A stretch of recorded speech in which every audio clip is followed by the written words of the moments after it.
So first of all is the Pac-man frog. These are frogs from South America. Now, because these frogs are from South America, you want to replicate their habitat. So by doing this, you want to create the forest floor, because they do like to burrow. So adding something like a soil with moss and leaf litter, maybe some small plants, a water bowl is basically the care for them. You will need to feed them like once a week with insect feeders like crickets, locusts, dewey roaches and mealworms. Things like that will all be perfect for your Pac-man frog. I'd recommend an enclosure at least 45 centimeters long. Now this could be like a plastic tub as long as it had ventilation, or it could be a glass enclosure. These do not require UVB. I've never kept them personally, but I would guess that they would benefit from it. I'm not sure, but it's really up to you. They don't need much height. As long as you have a deep substrate layer, they won't really use anything else than that. You can add hides and branches and wood, totally up to you, but no guarantee that they're going to use it. But these are amazing beginner amphibians, and that's why they're on this list. Of course, do a lot of research before getting your Pac-man frog if you're interested. So next on the list is the marbled newts. Now, marbled newts are small newts from Asia, so from places like Spain, France and Italy is where they're from, I think. These newts you can keep in a terrestrial setup, meaning that you can have like land with just a water bowl. That will do perfectly fine for them. So you could use a soil like coconut coir or something like that with moss and leaf litter, try and create the forest floor, and then you can add things like log hides, branches, cork bark, things like that, and then with their water bowl, feed them insect feeders, and I guess they'd make a really good pet. Now these, unlike the Pac-man frogs, can be kept together because they are relatively social, and I guess you can keep them together. They won't breed unless they're in a paludarium, which means, or like a fully aquatic setup where they have water, because to breed they need that, and they won't breed if they just have a water bowl. So as long as you don't have that, then I guess you could keep males and females together, but I'd probably say keep females together. And these are the only newts on the list, and there are other newts like fire-bellied newts, I think they're called, or something like that. They need a proper paludarium, which is the reason these are on the list, because they don't need a fully aquatic setup. They can do just perfectly fine without one of them.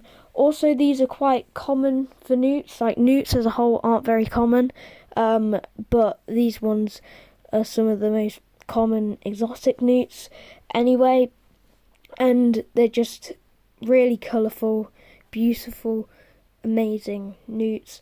And I think if you're into things like newts and salamanders, this might be a great first pet for you. Next on the list is the American toad. So these toads obviously are from America, if you hadn't guessed already. And their care is quite simple. So the insect feeders, like all of the insect feeders, you want to dust them with calcium and vitamin. Of course, do your research on all of these, whichever one you're getting. I'm just doing a quick overview. Now these toads, to care for them is pretty simple. You want to feed them insect feeders, of course, dust them with calcium and vitamin. Supplements, you want to provide them an enclosure that's terrestrial, so it's longer than it is taller, and you want to put like a sand and soil mix in there, maybe a tiny bit of moss, leaf litter, that sort of thing, cork bark, branches. Basically try and replicate a forest. They aren't very common here in the UK, but I guess they are in the US. So if you are in the US, this would make quite a good pet because they're common, I think.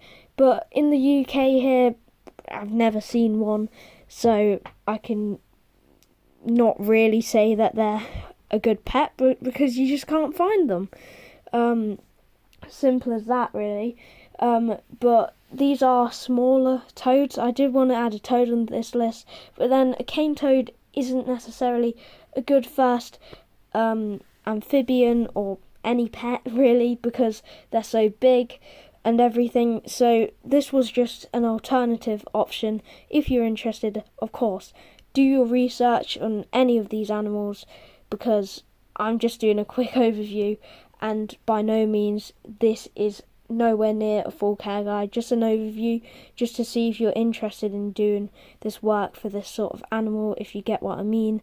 But American toads, great pets. So next on the list is the tiger salamander. These salamanders are from the US, so they're more common over there, but they are quite common in the UK. Now in terms of care, tiger salamanders are quite simple. They're quite easy to feed, insect feeders, calcium, vitamin supplements, that sort of thing. In terms of enclosure, they are quite big, so you need a 60 by 45 centimetre as a length by width.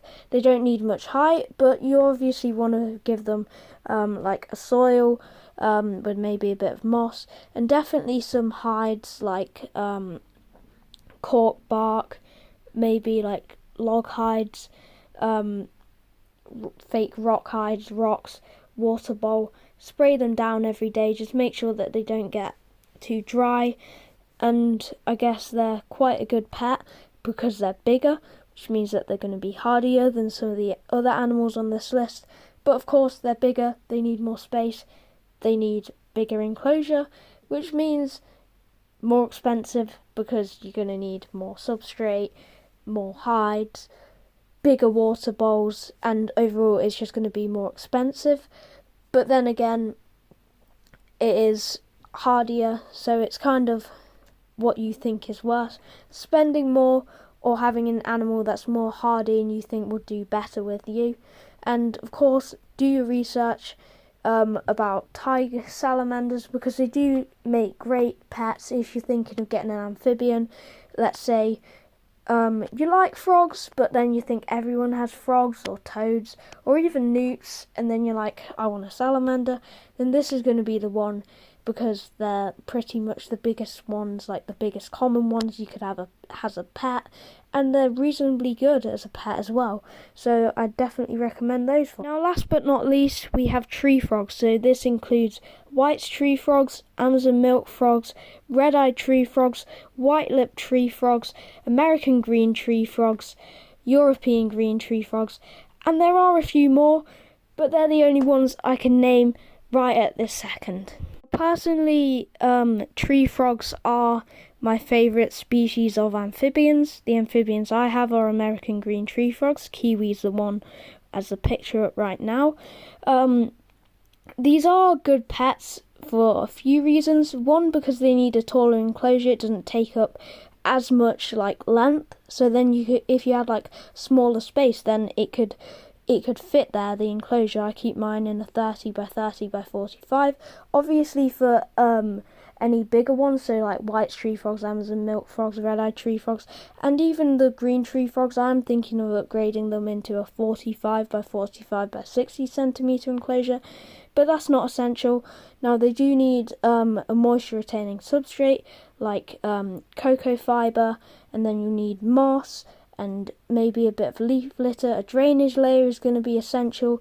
You can add plants that will benefit them, like alocasias, like they're also called elephant ears, pothos, things like that with the leaves that they can sit on.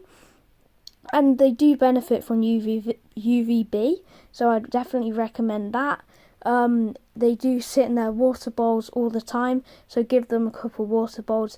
You want to feed them insects, so dubia roaches, crickets, locusts, mealworms. The only feeder insects mine like are crickets and mealworms. And yeah, you also want to provide them places to climb, so branches and vines is what I like, cork bark and things like that, and they just make excellent pets. Now I hope you enjoyed this video of the top 5 amphibians, so remember to like this video if you did indeed like it. Comment if you have any questions. Definitely subscribe for content about reptiles and amphibians.